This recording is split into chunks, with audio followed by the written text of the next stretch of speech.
Datang tak dijemput, pulang tak diantar. Sebuah mantra klasik yang mungkin terdengar familiar di telinga kita. Ya, itulah kalimat legendaris dari permainan Jelangkung, sebuah ritual menyeramkan yang dipercaya bisa menghadirkan arwah dari dunia lain. Namun, tahukah Anda, permainan memanggil hantu bukan hanya ada di Indonesia. Dari Jepang, Spanyol, hingga Amerika, ada berbagai ritual mistis yang dipercaya bisa membuka pintu ke dunia gaib. Kali ini, Misteri Kini akan membawa Anda menyelami 9 permainan pemanggilan hantu paling populer dan berbahaya di dunia. Bukan sekadar mitos, melainkan legenda, kisah nyata, dan juga refleksi iman. Apakah Anda berani mendengarkannya sampai akhir? Mari kita mulai dari tanah air, Indonesia. Jelangkung, sebuah permainan mistis yang sudah diwariskan turun-temurun. Media yang digunakan sederhana, boneka dari batok kelapa dan tongkat kayu. Di tangannya diikat sebuah pensil dengan selembar kertas putih di depannya. Permainan dimulai dengan mantra, jelangkung, jelangkung. Di sini ada pesta kesil-kosilen.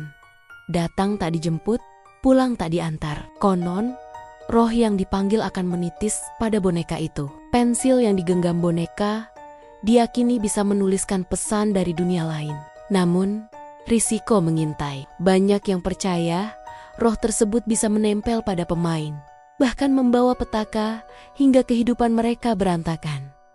Apakah ini hanya permainan anak-anak atau undangan nyata kepada entitas yang tidak kita kenal? Dari Indonesia, mari kita melangkah ke barat. Nama Bloody Mary mungkin sudah sering Anda dengar baik di film horor maupun cerita urban legend. Ritualnya sederhana namun menyeramkan. Masuk ke kamar mandi, kunci pintu, matikan lampu, biarkan keran air mengalir. Lalu berputar 13 kali di depan cermin sambil mengucapkan Bloody Mary, Bloody Mary, Bloody Mary.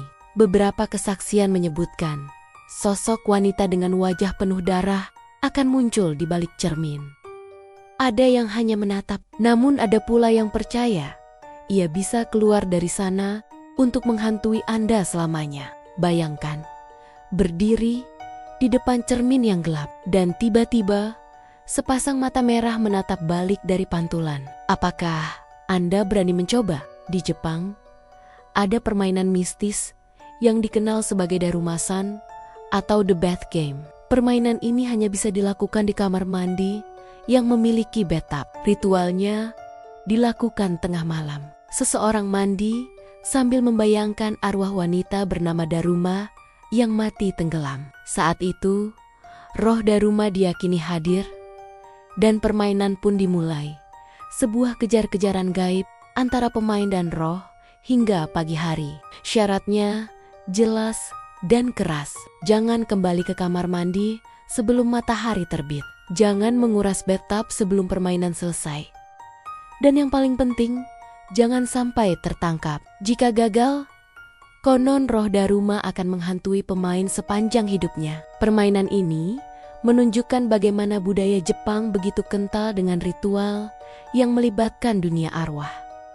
Tetapi, bukankah ini sama saja dengan menantang maut? Nama Ouija board sudah mendunia. Banyak orang mengenalnya sebagai papan pemanggil arwah. Faktanya, bentuk awal papan ini sudah ada sejak 1100 sebelum Masehi di Cina. Namun, kepopulerannya baru meledak pada akhir abad ke-19 ketika Elijah Bond dan Charles Kennard memasarkan papan Ouija secara komersial. Papan ini berisi huruf, angka, dan kata-kata yes, serta nomor. Dengan menggunakan penunjuk kecil, pemain mengajukan pertanyaan. Diyakini, roh yang hadir akan menggerakkan penunjuk itu untuk menjawab. Tapi di balik ketenarannya, banyak kesaksian menakutkan. Arwah jahat sering masuk, menyesatkan, bahkan membuat pemain kehilangan kendali diri. Tidak sedikit kasus histeria massal yang dilaporkan setelah orang-orang memainkan papan Ouija. Jadi, Apakah papan ini hanya mainan atau benar-benar portal komunikasi dengan dunia gaib? Mari kita terbang ke Spanyol. Di sana, ada permainan menyeramkan bernama Devil's Face. Ritualnya dilakukan tepat sebelum tengah malam. 12 lilin hitam dinyalakan di depan sebuah cermin. Saat jam berdentang 12 kali, pemain menutup mata, lalu perlahan membukanya sambil menatap ke dalam cermin. Konon, yang muncul bukanlah wajah pemain, melainkan wajah setan. Permainan ini begitu menakutkan hingga dianggap tabu oleh banyak orang tua di Spanyol. Cermin yang biasa kita gunakan untuk berdandan dalam permainan ini menjadi gerbang menuju teror yang tak bisa dijelaskan. Kembali lagi ke permainan yang menggunakan cermin. Kali ini disebut Baby Blue. Permainan ini dimainkan di kamar mandi dengan lampu dimatikan dan pintu terkunci. Pemain berdiri di depan cermin, lalu mengulurkan tangannya seolah sedang menggendong bayi. Mantra Baby Blue diucapkan sebanyak 13 kali. Jika berhasil, tangan akan terasa semakin berat, seakan benar-benar sedang menggendong sesuatu. Namun, ada syarat penting. Bayi gaib itu harus segera dibuang ke toilet. Jika tidak, sosok wanita menyeramkan akan muncul di cermin. Berteriak, "Kembalikan bayiku!" Kengerian ini membuat permainan Baby Blue jadi salah satu ritual paling ditakuti di dunia barat. Era modern pun tidak lepas dari ritual mistis. Salah satu yang populer di internet beberapa tahun lalu adalah permainan Charlie Charlie. Media yang digunakan sederhana, 4 atau 6 pensil yang disilangkan. Pertanyaannya juga simpel. Charlie, Charlie, can we play? Jika pensil bergerak, itu dianggap sebagai jawaban dari roh bernama Charlie. Namun, di balik keseruan viralnya, banyak remaja melaporkan pengalaman menyeramkan. Mereka mengaku dihantui penampakan setelah memainkan permainan ini. Apakah fenomena pensil bergerak hanyalah sugesti dan gravitasi, atau memang ada kekuatan gaib yang menjawab? Kembali ke dunia cermin, ada sosok lain bernama Candyman. Permainan ini mirip dengan Bloody Mary, namun dengan ritual sedikit berbeda. Pemain berdiri di depan cermin gelap, lalu menyebut nama Candyman sebanyak 5 kali.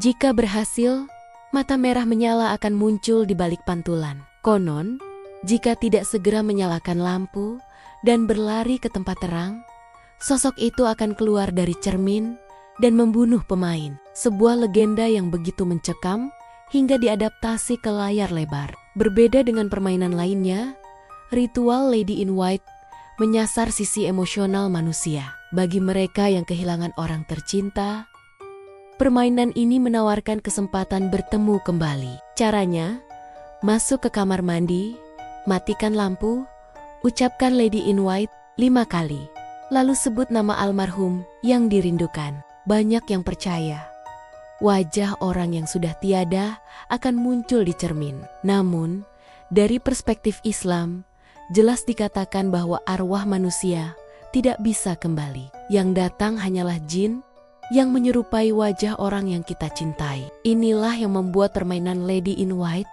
dianggap sangat berbahaya bagi iman. Dari 9 permainan yang kita bahas tadi, satu hal yang jelas, semua ritual itu mengandalkan interaksi dengan dunia gaib. Al-Quran memperingatkan dan bahwasanya ada beberapa orang laki-laki di antara manusia meminta perlindungan kepada beberapa laki-laki dari golongan jin. Maka jin itu menambah bagi mereka dosa dan kesalahan. Quran Surah Al-Jin 6. Permainan ini mungkin terlihat seperti hiburan, tetapi sejatinya membuka pintu berbahaya. Gangguan psikis, kecelakaan fisik, bahkan kerusakan akidah bisa mengintai.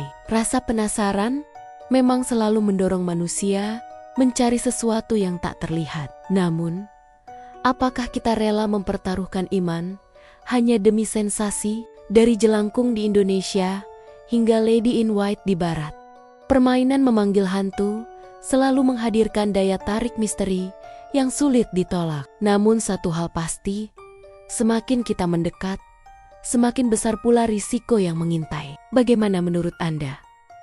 Apakah permainan ini hanyalah mitos urban belaka? Ataukah benar-benar gerbang menuju dunia gaib? Tulis pendapat Anda di kolom komentar. Jangan lupa like, subscribe, dan nyalakan lonceng notifikasi agar tidak ketinggalan kisah-kisah misteri lainnya. Untuk membaca artikel lengkapnya, kunjungi website kami di misterikini.com. Sampai jumpa di episode Misteri Kini berikutnya.